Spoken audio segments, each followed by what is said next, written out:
Yes, we would like to welcome you back. This is Richard, and the channel is Physical Sciences Silver Bullet. We are still on galvanic cell, and right now we are looking at the functions of the salt bridge. This component here, what is its function in the galvanic cell? Now, salt bridge has two major functions. The first one, I want you to realize that if we take it out, these two half cells will be apart and there will not be connection between them. So one function of salt bridge is to complete this cell. So that is it. What's the function? Completes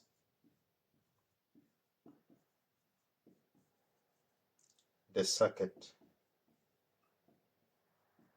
to allow the flow of charges. That's the one function. The other function, these ions which are moving in salt bridge, what is their function? Their function is to maintain neutrality in the half cells, and that's it. What is it? Maintain electroneutrality in the half cells, in the electrolytes of half cells. So those are the two major functions of the salt bridge. Then we come to this identification of the ions in salt bridge. So inside the salt bridge, we must know that there's ions which are moving in opposite direction. One group of ions have a different charge from the other group. So that's the movement we are having. Now, the question is, suppose these ions are denoted A, and these ones are denoted B. So which of these ions are cations and which of these ones are anions? Now, to answer this question, you need to know the mechanism of conduction.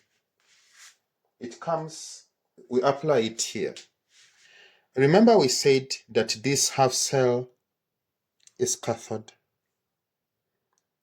And the mechanism says that cations move to cathode. Look at the saying, cations move to cathode. Cations are positive ions, and cathode is a negative electrode. So the positive ions move to negative electrode.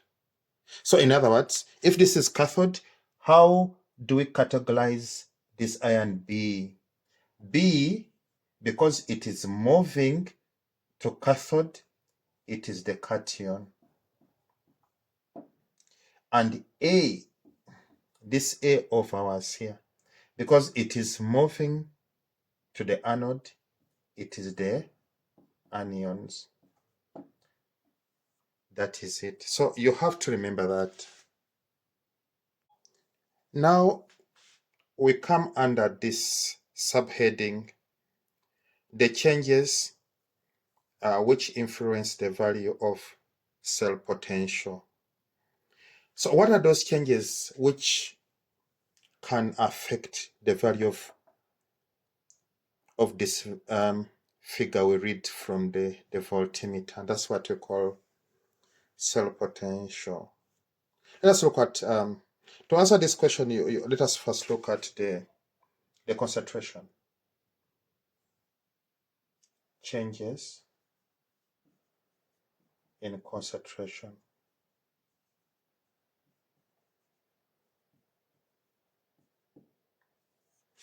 So here, you need to look at the half reactions which take place. We know that at anode, copper becomes oxidized, and to give you what? Copper ions and the 2 electrons. So when you look at this reaction, there's something you have to know. Look at the change in concentration affects only this. It affects only the copper ions. And to answer this question, how this change will influence the pH, let us look at, suppose the concentration of copper ions is increased here. We make this this electrolyte more concentrated. How will it influence the value of the cell potential? So to answer this question, we borrow the knowledge from equilibrium, chemical equilibrium.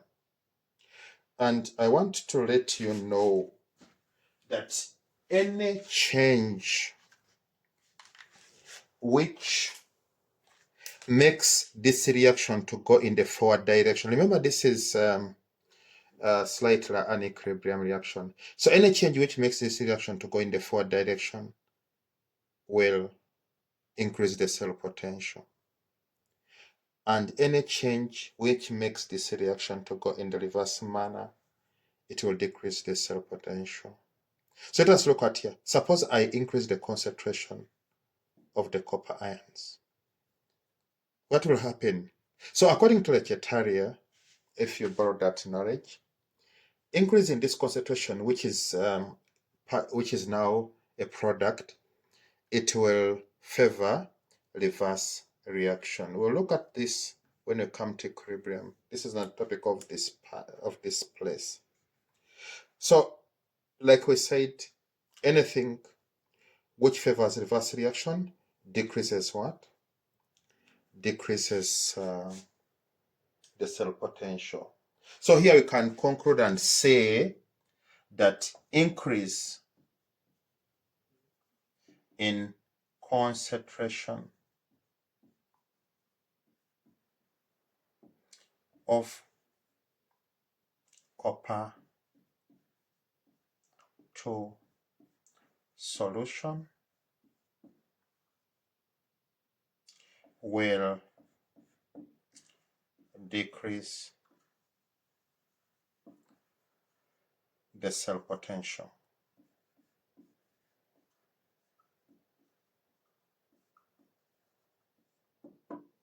Okay, that is that. Now let us also look at another half cell. Now in the silver half cell, this is what we know. We know that silver ions are being reduced to silver solid. And we go back to the same situation. Remember I told you that any situation, any cause which favors forward reaction increases the cell potential. So here we can confidently say that increase in concentration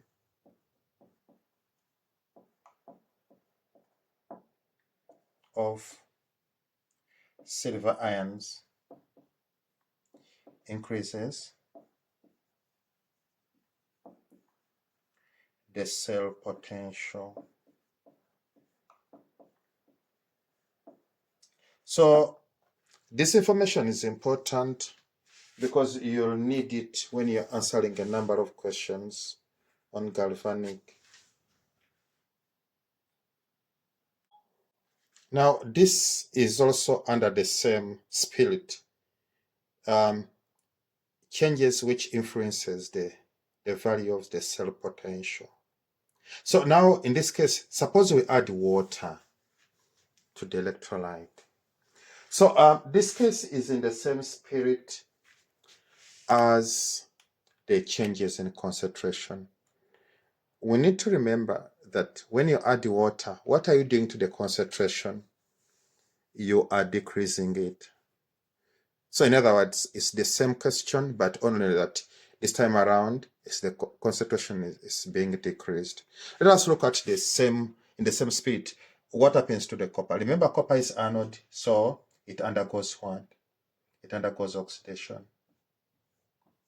And what we get here is going to be copper 2 ions plus 2 electrons. So with this reaction, we come to this.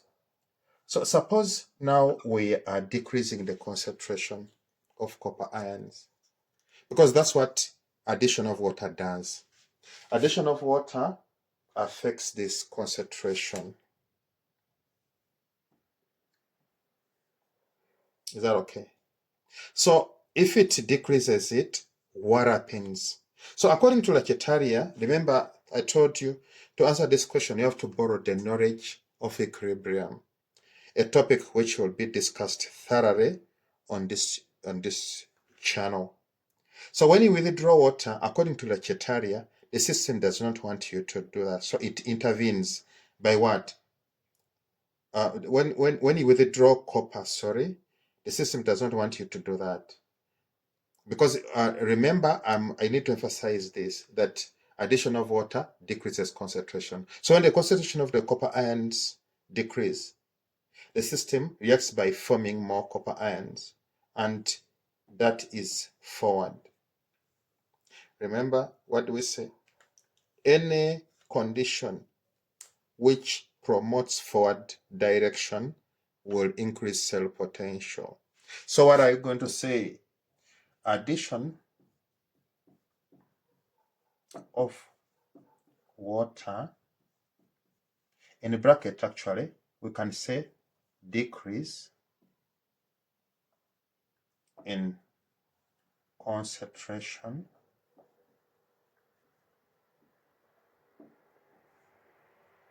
increases what? It increases the cell potential. Okay, that is the case for half cell of copper.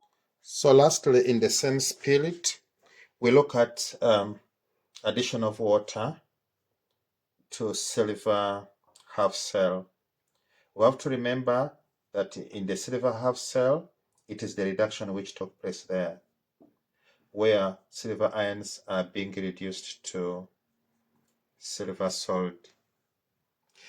So it's silver solid. So what happens here is that we are having our silver here, and the addition of water decreases concentration. So the concentration of our reactant is coming down, it's decreasing.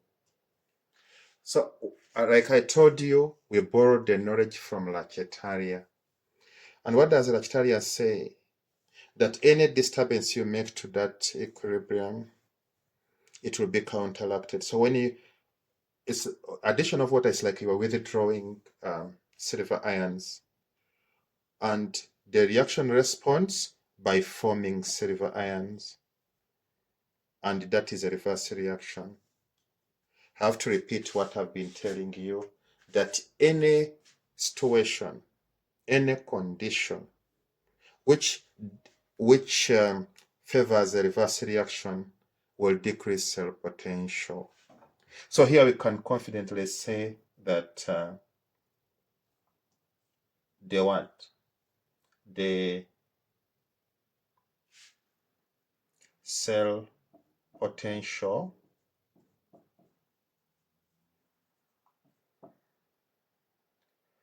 will decrease on addition of what? On addition of water, in the bracket, decrease in concentration of silver ions. So that is that, and thanks for being with us. Don't forget to subscribe.